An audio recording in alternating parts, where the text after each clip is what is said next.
교회를 오래 다닌 사람들은 엄마를 통해서든 목사님을 통해서든 아주 많이 아는 내용이지요. 그렇죠? 자, 이 국어 영역에서 문학을 읽을 때 두 가지 중요한 관점이 있습니다. 하나는 뭐냐면 여러분이 그 본문의 주인공이 되는 거죠. 본문의 주인공이 돼서 마치 내가 다윗처럼, 마치 내가 골리앗처럼, 아니면 그 속에 있는 군인들처럼, 이스라엘 백성들처럼 오버랩을 시키면 그 시대적인 상황과 그때의 갈등과 그때의 어려움들을 우리가 몸으로 느낄 수 있는 그런 경험을 할 수가 있습니다. 그걸 우리는 1인칭 주인공 시점이라 그러죠. 분위기 좋아요. 네. 자, 그리고 또 하나는 뭐냐면 갑작스럽게 왜 다윗과 골리앗 사건이 나오지? 그 앞에 보니까 다윗이 하나님께서 아무런 대통령이 될 수 있는 준비도 안 돼 있는 사람을 대통령으로 기름 붓고 왜 갑자기 이런 일이 벌어졌지? 우리가 글을 쓰게 되면 이 글 쓰는 저자의 입장에서 본문을 보게 되면 또 다른 통찰력이 생겨요. 마치 하나님 입장에서 왜 하나님을 다윗을 차기 대통령으로 기름을 붓게 하고 왜 다윗과 골리앗 사건을 이때 일으키게 해서 다윗을 승리하게 하셨을까? 이것을 우리는 문학적으로 보면 3인칭 전지적 시점이라고 이렇게 이야기를 해요. 이번 수능에는 아마 안 나올 거예요, 이 정도는. 자, 그러니까 안 해오셔도 돼요. 근데 가만히 보면 오늘 본문 속에서 그 두 가지의 관점을 오버랩을 해서 자세히 보면 이 속에 나타난 하나님의 놀라운 은혜가 있어요. 자, 이 시대의 상황을 한번 보겠습니다. 우리가 17장 1절을 보시면 지금 누가 싸우고 있죠? 블레셋이란 나라의 군인들과 이스라엘 나라의 군인들이 싸우죠. 2절 말씀 어디에서 싸우고 있죠? 2절 사울과 이스라엘 사람들이 모여서 어디죠? 엘라 골짜기. 제가 이스라엘 성지 순례를 가보서 엘라 골짜기가 어디인지 찍어 왔는데 한번 보여드릴게요. 혹시 보여주시겠어요? 엘라 골짜기, 엘라 골짜기, 엘라 골짜기. 네, 나왔습니다. 밸리 오브 엘라라고 되어 있는데요. 보통 엘라 골짜기 하니까 사진으로 보니까 여기가 엘라 골짜기로 생각을 하거든요. 아니에요. 여기가 아니고요. 이 사이, 여기서부터 이 중간의 사이. 그래서 이 밑에는 어디냐 하면 블레셋 사람들이 지금 군인들이 막 싸우려고 준비를 하고 있고요. 저 위쪽, 예루살렘을 향해 있는데 저 위쪽에 지금 이스라엘 백성들이 진을 치고 있는 거예요. 그러면 지금 엘라 골짜기를 평평한 골짜기를 사이에 두고 지금 블레셋과 이스라엘이 전쟁을 벌이고 있죠. 자, 전쟁을 벌이는데 전쟁의 형태가 두 가지 방법이 있습니다.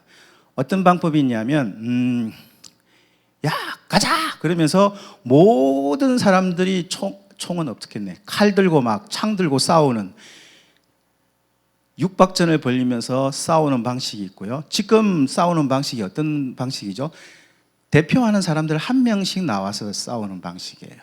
근데 가만히 보면 이렇게 싸우는 방식을 택할 이유가 전혀 없는데 본문에서는 그런 방식을 싸워요. 자, 여러분 한번 생각해 보세요. 이쪽 편에 10,000명이 있고 이쪽 편에 100명이 있어요. 그러면 이쪽 대표 선수하고 이쪽 대표 선수가 나와서 싸운다. 그는 어리석은 싸움 방식이죠. 그렇죠? 왜냐하면 쪽수가 여기 10,000명이고 여기는 100명인데 볼 거 없어 그냥 밀어붙여. 그러면 100명은 순식간에 죽을 수 있어요. 가만히 보면 지금 고대 근동시대 때 대표 선수와 대표 선수가 나와서 싸우는 경우는 딱 한 경우예요.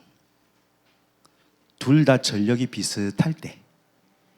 여기 10,000명, 여기 10,000명.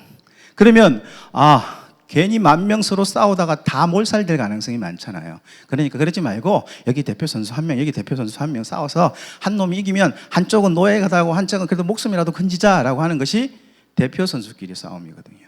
그래서 그런 싸움은 거의 일어나지 않아요. 근데 독특하게 오늘 다윗과 골리앗 전쟁에서 분명히 이스라엘의 전력이 진짜 100명 정도밖에 안 됨에도 불구하고 대표 선수끼리 싸우는 전쟁 방식을 취해요. 이것도 하나님의 놀라운 섭리 중에 하나거든요. 자, 어쨌든 그리고 가만히 보면 오늘 본문을 이해하는 중요한 단어가, 똑같은 단어가 반복돼서 나오는데요. 우리가 다 읽지는 않았어요. 어디에 나오느냐 하면 4절 말씀인데요. 같이 한번 읽어봅시다. 4절 시작. 블레셋 사람들의 진영에서 싸움을 도두는 자가 왔는데 그의 이름은 골리앗이요 가드 사람이라. 그의 키는 6규빗 한 뼘이요. 자, 여기 우리가 집중해야 될 단어가 뭐냐면 싸움을 도두는 자가, 싸움을 도두는 자라고 성경은 번역을 했어요. 자, 이 단어가 어디에도 똑같이 등장하느냐 하면 23절에도 등장을 해요. 23절 같이 한번 읽어볼까요? 시작. 그들과 함께 말할 때 마침 블레셋 사람의 싸움 도두는 가드 사람 골리앗이라 하는 자가 그 전열에서 나와서 전과 같은 말을 하며 다윗이 들으니라. 무슨 말이 나오죠? 싸움 도두는 사람, 가드 사람이라고 나오죠. 그 다음에 또 우리가 한글 성경에서는 똑같은 단어로 번역을 안 했지만 똑같은 단어가 원문에, 히브리어 원문에 똑같은 단어가 51절에 이렇게 되어 있어요.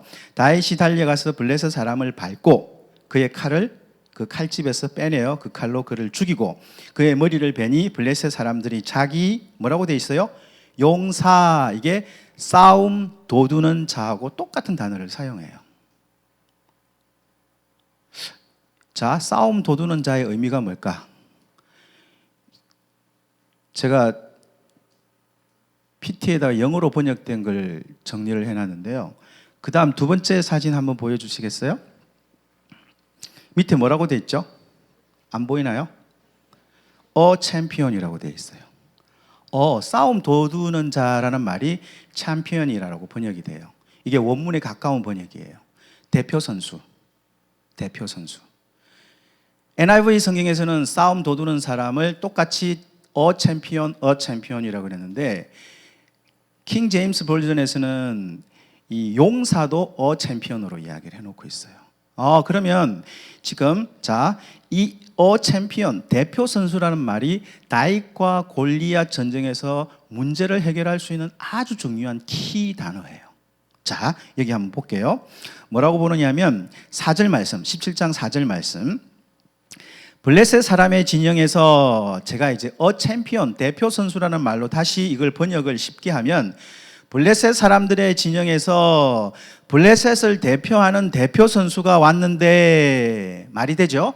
그의 이름은 뭐라고요? 골리앗이다. 그러면 이렇게 되네요. 블레셋 진영을 대표하는 대표 선수 골리앗. 이스라엘 진영을 대표하는 대표 선수 누구예요?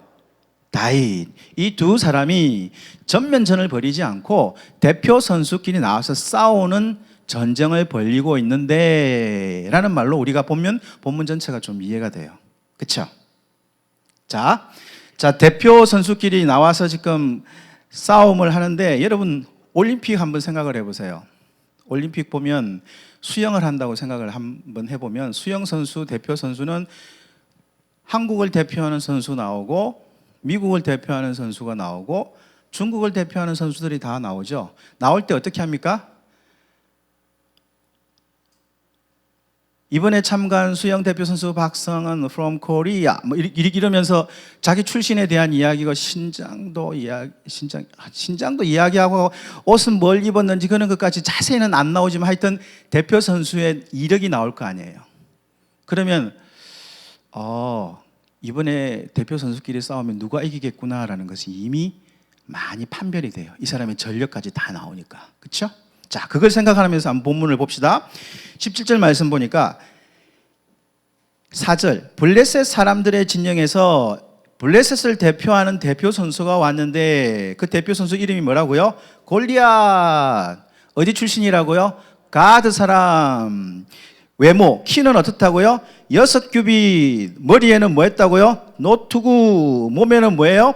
비늘 갑옷. 다리에는 뭘 찼죠? 각반. 좋은 차 신났네. 그죠? 자, 이걸 한번 정리를 해봤어요. 한번 보여주시겠어요? 자, 골리앗이에요. 골리앗 대표 선수인데 가드 사람이라 그랬어요. 이 가드라는 이야기를 굳이 안 해도 되는데 이 가드라는 곳이 블레셋의 5개의 성읍 중에 중요한 성읍이에요. 우리나라에 보면 특별시들이 있죠. 그렇죠? 부산특활시, 서울특별시, 뭐 대전, 뭐 이렇게 큰 도시, 우리나라를 대표하는 도시, 블레셋을 대표하는 도시 중에 가드라는 곳이 있는데요. 여기는 어떤 곳이냐면 이스라엘 사람들은 가드라 그러면 딱 머리에 확 들어오는 지역이에요. 자, 이게 역사적으로 보면 이스라엘 백성들이 출애굽을 했어요. 노예였던 이스라엘 백성들이. 그래서 모세가 어디를 데리고 왔냐면 시내산에 데리고 왔어요. 그리고 나서 하나님하고 계약을 맺죠. 어떤 계약이냐면 국가와 왕과 백성들과의 관계를 맺어요. 뭐라고 맺냐면 너희는 내 백성이 되고 나는 너희의 하나님이 될게. 앞으로 왕은 애굽 왕이 아니고 하나님이 너희들의 왕이야. 내가 너희들의 왕이니까 살 집, 살 땅 줄게. 그러면서 젖과 꿀이 흐르는 땅을 주려고 하나님이 약속을 하셨어요. 그리고 시내산에 있는 이스라엘 백성들을 데리고 어디로 가느냐면 젖과 꿀이 흐르는 가나안 땅으로 딱 들어가려고 가데스 바니아라는 곳에 진을 딱 쳤어요. 그리고 이스라엘 백성 12지파, 우리나라로 보면 지방자치제예요. 그죠? 지방자치 12지방자치제에서 날쌔고 빠르고 정보력이 뛰어난 사람을 12명 골라서 야, 하나님이 왕으로서 나라를 세울 텐데 그 땅에 가서 한번 정탐을 해와. 그래서 12명 중에 10명이 정탐 보고도 하고 2명도 정탐 보고를 했는데 10명이 뭐라고 정탐 보고를 하니까 이야, 가봤더니만 진짜 비옥한 땅이더라고요. 얼마나 비옥한 땅인지 포도송이 한 송이를 장년 2명이 막대기를 끼워가지고 들고 올 정도로 엄청나게 비옥한 땅이에요. 정말 하나님께서 주실 땅이 엄청나더라고요. 그런데 가보니까 안악 자손들이 있는데 너무 덩치도 크고 힘도 세서 우리가 가면 스스로 보기에도 메뚜기 같아서 가면 우리 다 죽을 것 같아요. 이런 보고를 해요. 이때 이스라엘 사람들이 가나안 땅에 바로 점령을 할 수 있는데 자기가 보고 못 가겠다고 결정해서 이스라엘 백성들이 하루 종일 울었던 계기가 안악 자손, 기골이 장대한 안악 자손, 그 사람들이 사는 곳이 가드예요. 그러니까 골리앗은 유전적으로 할아버지, 할머니, 선조 때부터 이미 기골이 장대한 장군 출신들 집안이에요. 그 마을에서 태어난 거예요. 그러니까 가드 출신이란 말을 사무엘 저자가 일부러 밝힌 거예요. 이해가 되시죠? 그래서 키가 얼마라고 그랬습니까? 6규빗 한 뼘이라고 그랬어요. 규빗이 뭐냐면 여러분 오른손 한번 들어보실래요? 오른손도 이 손 장지 이 끝에서 팔꿈치까지 이 사이가 한 규빗이에요. 저처럼 쇼팔인 경우에는 30 몇 센치, 좀 긴 사람은 40 몇 센치까지 가요. 뭐 길든 작든 상관없이 6규빗이니까 이거 6개에다가 한 뼘, 보통 2m 90에서 3m로 봐요. 제가 저희 교회 설계도를 작성할 때부터 좀 개입을 했는데요. 이쪽 원래 고가 7m 정도 돼요. 여기 높은 데가. 그러니까 이거 안에 뭘 치고 하면은 한 5m 50, 6m 정도 되거든요. 제가 건축을 전공하지는 않았지만 보통 아파트의 고가 몇 미터냐면 2m 40 정도 돼요. 2m 40. 자, 그러면 여러분 한번 보세요. 우리 전 세계를 틀어서 농구 선수들이 대부분 키가 크잖아요. 가장 키 큰 사람이 누굴까? 역시 공부를 열심히 하고 있거나 그런 거 몰라야 돼. 그죠? 자, 몰라도 되는데 제가 보니까 2m 40까지 되는 사람 없어요. 그렇죠? 그러니까 3m라 그러면 엄청난 키예요. 그 키에 맞도록 싸움을 위해서 준비된 훈련된 성경은 뭐라고 표현하냐면 용사라고 표현을 하고 있어요. 자, 지금 블레셋의 대표 선수는 가만히 보니까 키는 2m 90, 약 3m 되고 갑옷을 입었는데요. 57kg 정도 돼요. 그 창 끝만 7kg예요. 야, 그러면 보통 성경학자들이 지금 3m 되는 골리앗이 무장했는데 머리끝부터 발끝까지 창끝 하나 못 들어갈 수 있도록 무장한 무게만 하더라도 거의 100kg 이상으로 봐요. 엄청나죠? 용사 한 명, 대표 선수 할 만해요. 이 정도 돼야 대표 선수죠. 그런데 성경은 다윗을 이스라엘의 대표 선수로 내세우는데 이 골리앗에 비하면 너무 보잘것없어요.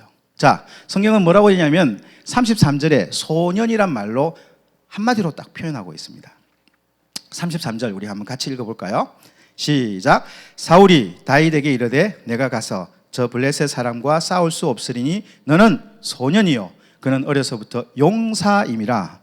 이 게임이 안 되는 거예요. 이 소년이란 말의 의미가 내포하는 게 미약하다, 연약하다, 싸워봤자 힘이 없다. 이미 지는 것을 예상을 한 거예요. 거기에다가 무장을 해야 되는데 무장을 할 수가 없는 거예요.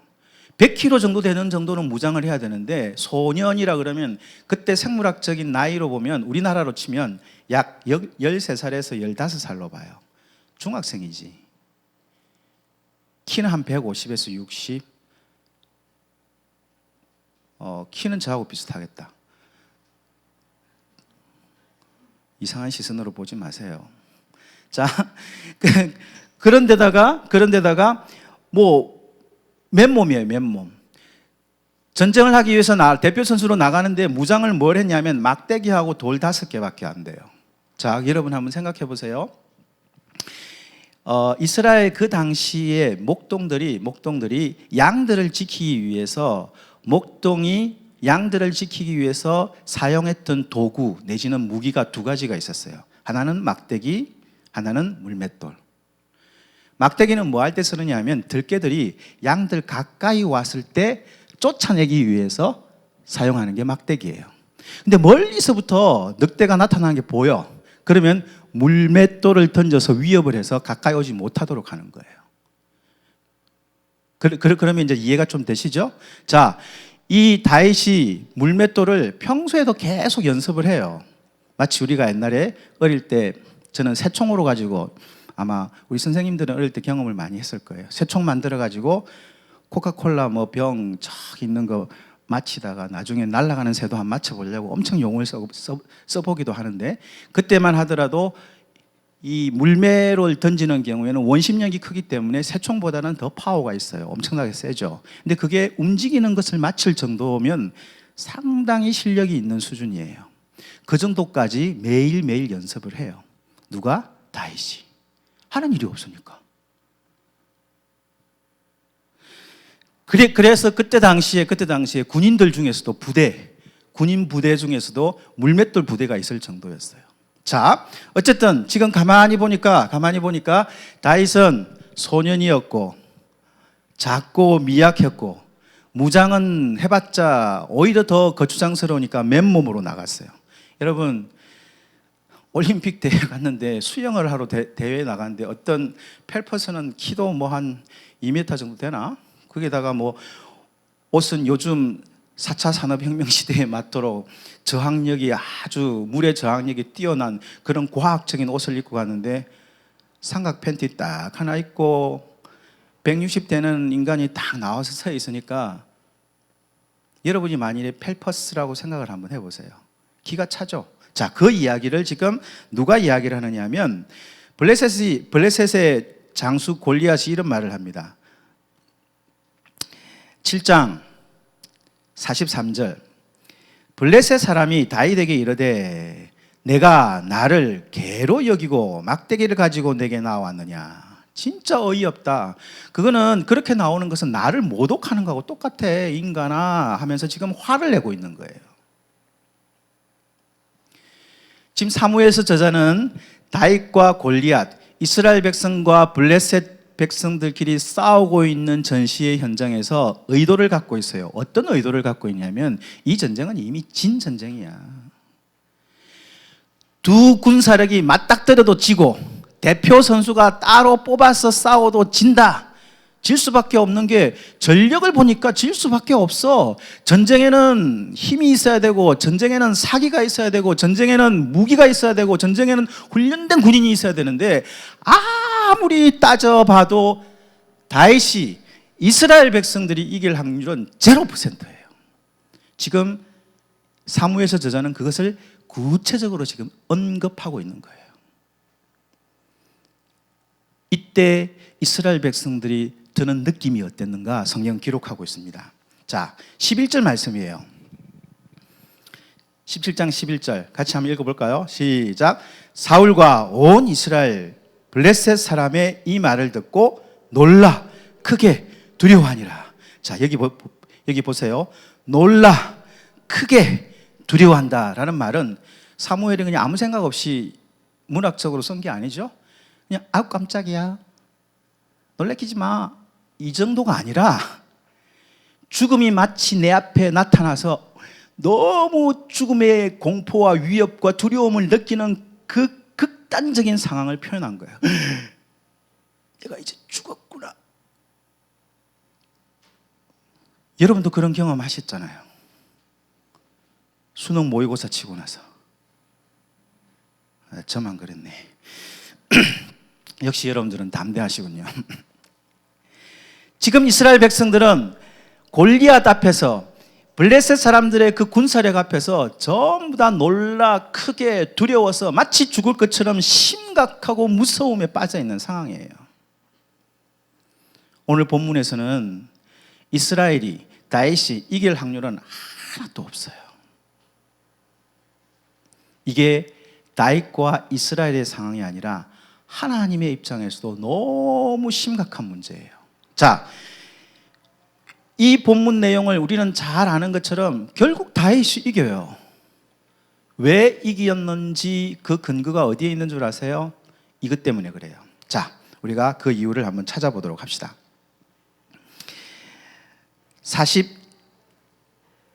43절 말씀, 17장 43절 말씀 같이 한번 읽어봅시다.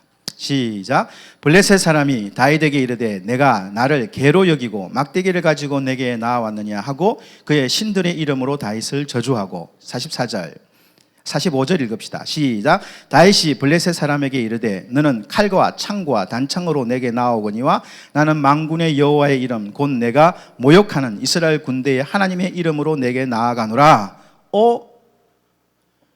지금 하나님이 보실 때 이 전쟁의 성격은 그냥 단순히 다윗과 골리앗의 대표 선수끼리 싸움이라든지 이스라엘 백성과 블레셋 민족이 싸워서 한 팀이 이길 수 있는 국가 간의 전쟁으로 끝나지 않아요. 이 전쟁은 다윗과 골리앗의 대표 선수를 통하여서 한 민족이 살아나느냐 죽느냐는 생존이 걸린 문제에다가 이방신이 참신인지 하나님이 참신인지 결정하는 신들의 전쟁인 거죠. 왜? 골리앗은 이방 신들의 이름을 걸고 지금 대표 선수로 나왔고요. 다윗은 하나님의 이름, 여호와의 이름을 가지고 지금 전쟁에 나왔어요. 그럼 우리 시나리오를 한번 써봅시다. 그러면 전쟁에 신들이 두 신이 나와서 싸웠어. 비기면 누가 이긴 게 되죠? 하나님이 지는 거예요. 왜 지는 거냐면 분명히 구약시대에 모세오경부터 시작해서 계속 이야기하는 것은 나 외에 다른 신은 다 잡신이여. 그 신들 아니에요. 그거는 인간 너것들이 만든 거지 라고 이야기를 한 거예요. 그 주장이 비기게 되면 똑같이 니도 신 나도 신 동등하게 돼버리니까 하나님이 이때까지 주장한 이야기가 제로가 되는 거죠. 그러니까 하나님이 지는 거예요. 빼도 박도 못해요. 하나님이 반드시 이겨야 돼요. 비교도 안 되고 져도 안 되고. 하나님이 지금 애통수에 걸렸어요. 헐, 가만히 보니까 전력, 사기, 경험 그리고 무기의 현대화를 보니까 이길 수 있는 방법이 아무것도 없는 거예요. 근데 하나님은 이 전쟁에서 우리가 잘 아는 대로 다윗을 기적적으로 이기게 만들어요. 뭐 하나님이니까 그랬겠지 뭐. 그런데 골리앗의 최고의 장점이라고 할 수 있는 것을 단점으로 만드셨고요. 세상적으로 보면 다윗의 가장 약점이라고 할 수 있는 것을 하나님이 장점으로 만드셨어요. 제가 말씀드렸죠. 다윗이 하루 종일 하다가 뭐 피리 부는 거, 소고 치는 거, 요즘으로 이야기하면 기타, 심심하니까. 그리고 평소에 하는 일이 뭐냐면 돌 던지는 거, 그렇죠? 그것밖에 한 게 없거든요. 근데 가만히 보니까 이 이스라엘 백성들이 특히 다윗의 입장에서 다윗이 잘 할 수 있도록 하나님께서 환경을 만들어요. 자, 그게 어디에 나오느냐면 여러분 7절 말씀에 제가 읽어드릴게요. 그 창자루는 배틀채 같고 창날은 철 600세겔이며 이것은 방패 든 자가 앞서 행하더라. 자, 그때 상황을 한번 보세요. 아까 그 계곡을 생각을 하시면 제일 앞에 3m 정도 되는 누가 있죠? 골리앗이 딱 서 있는 거예요. 골리앗은 덩치가 있기 때문에 잘 움직일까요? 움직이지 않을까요? 잘 안 움직여요. 근데 그 3m 되는 골리앗 앞에 누가 있었어요? 방패를 든 사람들. 2m 될까요? 안 될까요? 안 돼요. 뭐 여러분이나 저나 다 2m는 안 되잖아요. 다 앞에 창을 들고 있는데 3m 정도 되니까 1m, 가슴부터 시작해서 머리는 딱 나와 있어요. 밑에는 이제 창을 들고 방패를 들고 있으니까 배경 처리를 지금 싹 해준 거예요. 소위 말해서 다윗이 평소에 하던 대로 이 물매를 던지기 위해서 표적을 아주 잘 보이도록 하나님께서 상황을 만들어 주시는 거예요. 밑에 검은색으로 지금 암영 처리로 지금 쫙 깔아놓고 요 위에는 딱 보이도록.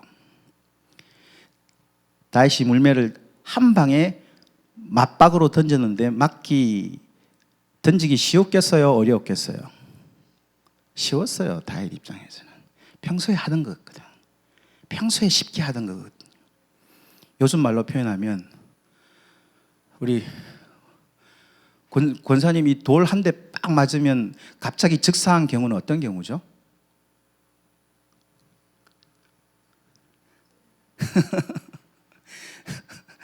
전 집사님 어떤 경우죠? 제가 보니까 이 혈관이 터져가지고 바로 즉사하니까 그걸 의학적으로 뭐라고 표현하면 될까요?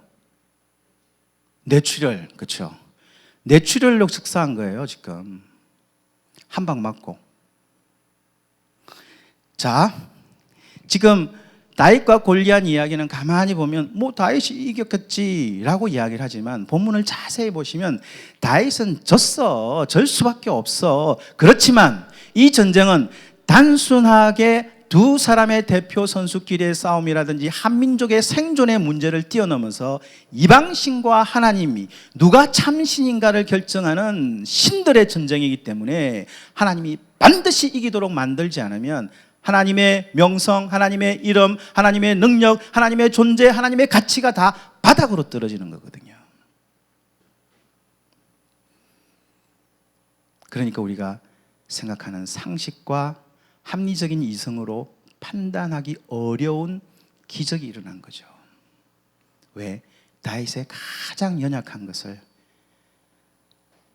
세상에서 이야기하는 가장 강한 것을 초토화시킨 겁니다. 이게 다윗과 골리앗 이야기일까요? 아니에요. 오늘을 살아가는 여러분과 저의 이야기예요. 우리들 앞에 엄청난 골리앗들이 매일, 매년 우리 눈앞에 나타나요. 여러분, 코로나를 생각했었어요? 정말 전 세계적으로 골리앗이죠.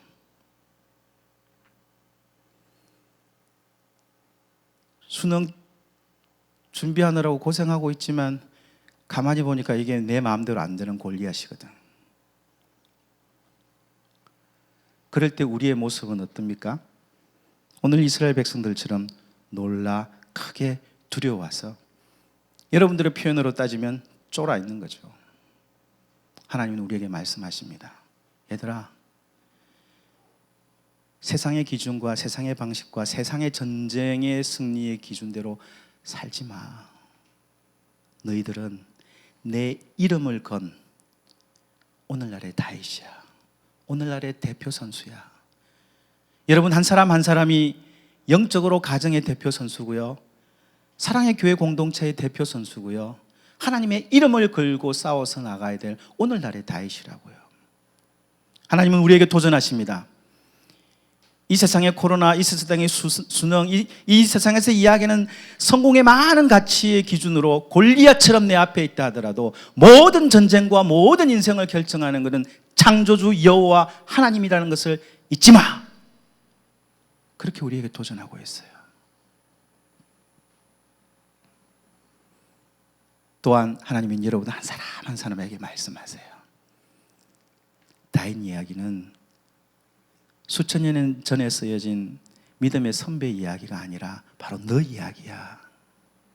오늘날의 다윗이 바로 너야. 하나님은 우리에게 그렇게 속삭이고 있습니다.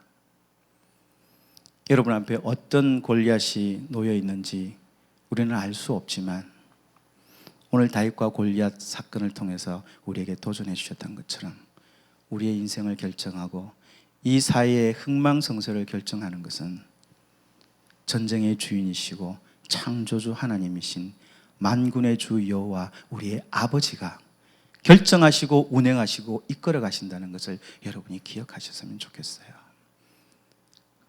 그 하나님이 하나님의 이름을 높이기 위해 여러분 한 사람 한 사람을 오늘날의 다윗으로 세워주셨다는 영적인 정체감을 가지고 힘들고 어렵지만 이 고3 시기를 믿음 안에서 승리하는 여러분들이 다 되시기를 주님의 이름으로 축복합니다. 기도하겠습니다. 하나님 아버지, 이 코로나 상황 앞에서 수능이란 골리앗 앞에서 우리는 여전히 놀라 크게 두려워하는 이스라엘 백성들입니다.